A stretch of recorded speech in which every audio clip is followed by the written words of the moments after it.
ಇನ್ನು ಪಾಕ್ ಪ್ರಧಾನಿ ವಿರುದ್ಧ ಅಲ್ಲಿನ ಸಂಸದ ಉಗ್ರ ರೂಪವನ್ನ ತಾಡಿದ್ದಾರೆ. ಪ್ರಧಾನಿ ಶಹಬಾಜ್ ಶರೀಫ್ ವಿರುದ್ಧ ಸ್ವಪಕ್ಷೀಯರೇ ವಾಗ್ದಾಳಿ ನಡೆಸ್ತಾ ಇದ್ದಾರೆ. ಪಾಕ್ ಪ್ರಧಾನಿಯನ್ನ ರಣಹೇಡಿ ಅಂತ ಪಾಕ್ ಸಂಸದ ಹೇಳ್ಕೊಂಡ್ರು. ರಣಹೇಡಿಯಾಗಿರುವ ನಮ್ಮ ಪ್ರಧಾನಿ ಭಾರತದ ಪ್ರಧಾನಿ ಮೋದಿ ಹೆಸರನ್ನ ಹೇಳಕ್ಕಾಗ್ತಾ ಇಲ್ಲ. ನೋಡಿ, ಅರಾಜಕತೆ ಒಂದು ರಾಷ್ಟ್ರದಲ್ಲಿ ಹೆಂಗಾಗುತ್ತೆ ಅನ್ನೋದಕ್ಕೆ ಇದು ಬೆಸ್ಟ್ ಎಕ್ಸಾಂಪಲ್.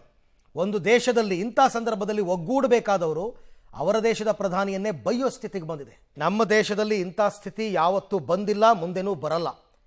ಇದು ಪಾಕಿಸ್ತಾನ ದಿವಾಳಿಯಾಗಿರೋದಕ್ಕೆ ಒಂದೊಂದೇ ಎಕ್ಸಾಂಪಲ್ಸ್. ವಿಶ್ವದ ಮುಂದೆ ಜೋಕರ್ ಆಗಿದ್ದಾರೆ ಪಾಕ್ ಮಿನಿಸ್ಟರ್ ಒಬ್ರು. ಭಾರತದ ಡ್ರೋನ್ಗಳನ್ನ ನಾವು ತಡೆಯಲಿಲ್ಲ. ಅವ್ರ ಹೇಳಿಕೆ ನೋಡಿ, ಒಬ್ಬೊಬ್ಬರದೊಂದೊಂದು ತಮಾಷೆ ಹೇಳಿಕೆ ಕೊಡ್ತಾ ಇದ್ದಾರೆ. ಯಾಕಂದ್ರೆ ನಮ್ಮ ಲೊಕೇಶನ್ ಅನ್ನ ನಾವು ಲೀಕ್ ಮಾಡಲ್ಲ. ಓಹೋ, ಭಾರಿ ಲೊಕೇಶನ್. ಪಾಕ್ ಸಂಸತ್ನಲ್ಲಿ ಸಚಿವ ಖವಾಜಾ ಆಸಿಫ್ ಹೇಳಿಕೆಯನ್ನ ಕೊಟ್ಟಿದ್ದಾರಂತೆ. ವಿಶ್ವದ ಮುಂದೆ ಜೋಕರ್, ನೀವು ತಡಿಲಿಲ್ಲ, ನೀವು ಹೊಡೆಸ್ಕೊಂಡ್ರಿ ಅಂತಂದ್ರೆ ನೀವು ಜೋಕರ್ಸೇ. ಹಾಗಾದ್ರೆ ನಿಮ್ಮಲ್ಲಿ ಶಕ್ತಿ ಇದ್ದು ನೀವು ತಡಿಲಿಲ್ಲ ಅಂತಂದ್ರೆ ಅದು ಬೇರೆ ವಿಚಾರ. ನಮ್ಮ ಲೊಕೇಶನ್ ಶೇರ್ ಆಗ್ಬಿಟ್ರೆ ಏನು ಟೆರರ್ ಕ್ಯಾಂಪಲ್ಲೇ ಕೂತಿದ್ದಾರೆ ಇವರೆಲ್ಲ ಅಂತ ಅನ್ಸುತ್ತೆ. ಹಾಗಾಗಿ ಲೊಕೇಶನ್ ಲೀಕ್ ಮಾಡಿಲ್ವಾ ಅಂತ. ಈ ಬಗ್ಗೆ ಮತ್ತಷ್ಟು ಮಾಹಿತಿ ನನ್ನ ಕೊಲೀಗ್ ರವೀಶ್ ಅವರಿಂದ ಪಡ್ಕೊಳ್ಳೋಣ. ರವೀಶ್, 2 ದಿನದ ಹೊಡೆತಕ್ಕೆ ಪಾಕಿಸ್ತಾನದ ಮಂತ್ರಿಗಳಿಗೆಲ್ಲ ಬುದ್ಧಿಭ್ರಮಣೆ ಆಗ್ಬಿಟ್ಟಿದೆಯಾ ಅಂತ ಅನಿಸ್ತಾ ಇದೆ ನನಗೆ. ಹುಚ್ಚರ ಆಗ್ಬಿಟ್ಟಿದಾರ ಅಂತ. ಒಬ್ಬೊಬ್ರದ್ದು ಒಂದೊಂದು ಸ್ಟೇಟ್ಮೆಂಟ್. ಇಂಟರ್ನ್ಯಾಷನಲ್ ಲೆವೆಲ್ನಲ್ಲಿ ಪ್ರತಿಯೊಬ್ಬರು ಜೋಕರ್ಗಳಾಗ್ತಾ ಇದ್ದಾರೆ. ಒಬ್ಬರು ಡ್ರೋನ್ ದಾಳಿ ಮಾಡೇ ಇಲ್ಲ ಅಂತಾರೆ, ಇನ್ನೊಬ್ರು ಡ್ರೋನ್ ದಾಳಿಯನ್ನು ನಾವು ತಡಿಲಿಲ್ಲ ಅಂತಾರೆ.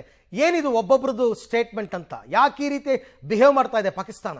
ಅರವಿಂದ್, ಪ್ರಮುಖವಾಗಿ ಪಾಕಿಸ್ತಾನದ ಗೌರ್ಮೆಂಟ್ ಆಗಿರ್ಬೋದು ಮತ್ತೆ ಅಲ್ಲಿನ ಪ್ರಧಾನಿಯಿಂದ ಹಿಡಿದು ಆ ಒಂದು ಸಚಿವರು ಮತ್ತೆ ಅಧಿಕಾರಿಗಳ ತನಕವೂ ಕೂಡ ಒಂದ್ ರೀತಿಯಲ್ಲಿ ಮಾನಸಿಕ ಸ್ಥಿಮಿತತೆಯನ್ನ ಕಳ್ಕೊಬಿಟ್ಟಿದಾರ ಅನ್ನೋದ್ರ ಬಗ್ಗೆ ಸಾಕಷ್ಟು ಚರ್ಚೆ ಆಗ್ತಾ ಇದೆ. ಯಾಕೆಂದ್ರೆ ಒಂದು ಸಾಲಿ ಕೊಟ್ಟಂತಹ ಸ್ಟೇಟ್ಮೆಂಟ್ ಏನಿದೆ ಅದು ನೆಕ್ಸ್ಟ್ ಕ್ಷಣದಲ್ಲೇ ಇರೋದಿಲ್ಲ. ಅಂದ್ರೆ ಒಬ್ರು ಬಂದು ಸ್ಟೇಟ್ಮೆಂಟ್ ಅನ್ನ ಕೊಡ್ತಾರೆ, ಇಲ್ಲ ನಮ್ಗೆ ದಾಳಿ ಆಗಿತ್ತು, ಇಷ್ಟು ಜನ ಸಾವು ನೋವಾಗಿತ್ತು, ಗಾಯಗಳಾಗಿದೆ ಅಂತ ಒಬ್ರು ಸ್ಟೇಟ್ಮೆಂಟ್ ಕೊಡ್ತಾರೆ. ಅದಾದ ಮತ್ತೆ ಅದನ್ನ ಒಂದ್ ರೀತಿಯಲ್ಲಿ ಸರಿಪಡಿಸೋ ಕೆಲಸ ನಿಟ್ಟಿನಲ್ಲಿ ಇನ್ನೊಬ್ಬ ಸಚಿವ ಬಂದು ಆ ಸ್ಟೇಟ್ಮೆಂಟ್ ಕೊಡ್ತಾನೆ. ಹಾಗಾಗಿ ನಿರಂತರವಾಗಿ ಇದು ಕಳೆದ 3-4 ದಿನಗಳಿಂದಲೂ ಕೂಡ ನಡೀತಾ ಇರ್ತಕ್ಕಂಥದ್ದು. ಹಾಗಾಗಿ ಎಲ್ಲೋ ಒಂದ್ ಕಡೆ ಭಾರತದ ದಾಳಿಗೆ ತತ್ತರಿಸಿ ಹೋಗಿರ್ತಕ್ಕಂತ ಒಂದು ಪಾಕಿಸ್ತಾನ ಕೇವಲ ಒಂದು ಮಿಲಿಟರಿ ವಿಚಾರದಲ್ಲಿ ಅಲ್ಲ, ಹಣಕಾಸು ಬೇರೆ ಬೇರೆ ವಿಚಾರಗಳಲ್ಲೂ ಕೂಡ ಒಂದು ರೀತಿಯಲ್ಲಿ ಕನ್ಫ್ಯೂಷನ್ ಆಗಿರ್ತಕ್ಕಂಥದ್ದು. ಈ ಹಿನ್ನೆಲೆಯಲ್ಲಿ ಒಂದು ಪಾಕಿಸ್ತಾನದ ಸಂಸತ್ನಲ್ಲೇ ಒಂದು ಸ್ಟೇಟ್ಮೆಂಟ್ ಅನ್ನ ಕೊಟ್ಟಂತ ಸಂದರ್ಭದಲ್ಲಿ ರಕ್ಷಣಾ ಸಚಿವರು ಎಲ್ಲೋ ಒಂದ್ ಕಡೆ ನಾವು ಅದನ್ನ ತಡಿಲಿಲ್ಲ, ಯಾಕೆಂದ್ರೆ ನಮ್ಮ ಲೊಕೇಶನ್ಗಳು ಗೊತ್ತಾಗ್ಬಿಡುತ್ತೆ ಅಂತ ಹೇಳಿ ಅಂತ ಒಂದ್ ರೀತಿಯಲ್ಲಿ ಜೋಕ್ ಆಗೋ ರೀತಿಯಲ್ಲಿ ಕೂಡ ಆನ್ಸರ್ ಮಾಡಿರ್ತಕ್ಕಂಥದ್ದು. ಹಾಗಾಗಿ ಇದೆಲ್ಲವನ್ನು ಕೂಡ ನೋಡೋದಾದ್ರೆ ಎಲ್ಲ ಒಂದ್ ಕಡೆ ಭಾರತಕ್ಕೂ ಮತ್ತೆ ಪಾಕಿಸ್ತಾನಕ್ಕೂ ಇರತಕ್ಕಂಥ ವ್ಯತ್ಯಾಸವನ್ನ ನಾವು ಒಂದ್ ರೀತಿಯಲ್ಲಿ ನೋಡ್ಬೋದಾಗಿದೆ.